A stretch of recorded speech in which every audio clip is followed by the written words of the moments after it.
तो फंबल नजर नहीं आया, यानी फॉर्म में थे कुमार पुष्कर। दिल्ली से ये कह रहे हैं अभिषेक, जहां सरकार की खामी थी पुष्कर ऐसा कर रहे हैं, जहां जो कमजोरी पाई गई बड़ी शिद्दत के साथ इस घोषणा पत्र को तैयार किया गया है। अब देखिए ना, गवर्नमेंट सेक्टर में 22 लाख पद खाली हैं, उसे भरने की बात कर रहे हैं और कह रहे हैं मार्च 2020 तक पक्का भर देंगे उसे हम।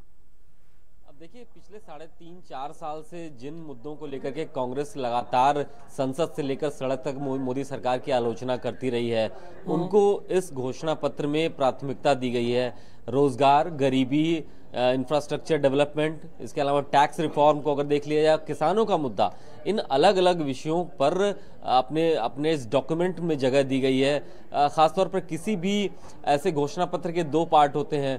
पहला एक वो जो वोट हासिल करने का तरीका होता है, लोक लुभावन जिसको बोलते हैं, जो पूरा होने की संभावनाएं कम होती हैं क्योंकि इस देश का इकोनॉमिक सिस्टम उसको इजाजत नहीं देता है। दूसरा वो जो इंफ्रास्ट्रक्चर डेवलपमेंट को पब्लिक से बड़े जुड़े रहते हैं, पब्लिक के बीच में क्या रुझान है इसको लेकर, क्या बातचीत वो लोग कर रहे हैं?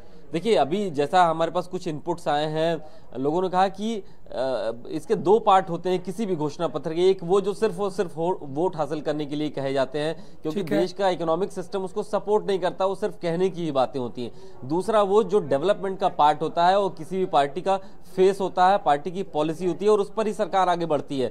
तो जाहिर तौर पर अलग अलग मुद्दे हों, कश्मीर का मुद्दा हो, नॉर्थ ईस्ट का मुद्दा हो, टैक्स रिफॉर्म हो, इंफ्रास्ट्रक्चर डेवलपमेंट हो, इस पर तो सरकार बनने पर आगे बढ़ा जा सकता है। लेकिन ऐसे मुद्दे जो कि देश की अर्थव्यवस्था इजाजत नहीं देती, उस पर हाथ कैसे डाल सकते हैं? न्याय को लेकर के बात की जा रही है कि गरीबी हटाई जाएगी, गरीबों के खाते में 72,000 रुपए सालाना देंगे, लेकिन तमाम ऐसे अर्थशास्त्री हैं जो मानते हैं कि देश का जो मौजूदा इकोनॉमिक सिस्टम है वो इसको इजाजत नहीं देता। तो कई तरीके के मिक्स्ड रिएक्शंस हैं, लेकिन जाहिर तौर पर ये एक सरसरी निगाह में अगर देखा जाए तो ऐसा घोषणा पत्र है जो कांग्रेस का मास्टरपीस कहा जा सकता है। हालांकि इसके पूरा यानी ये कांग्रेस का मास्टर स्ट्रोक हो सकता है। फिरोजाबाद से जितेंद्र जुड़े हैं।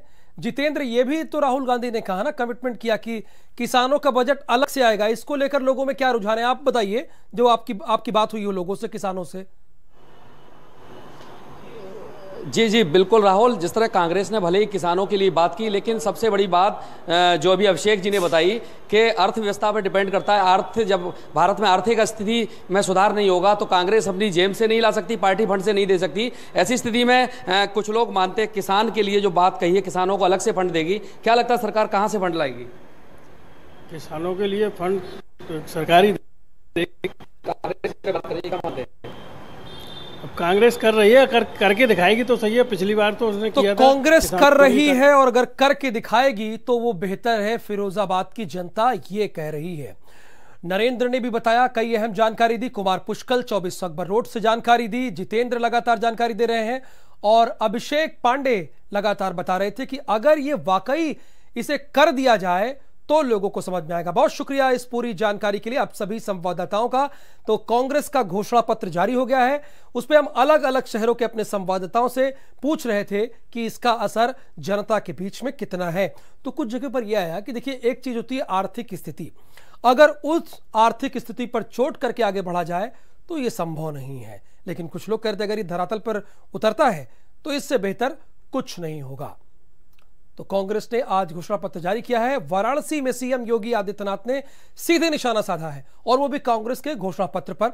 उन्होंने कहा यह कांग्रेस का घोषणा पत्र नहीं है, यह झूठ का पुलिंदा है।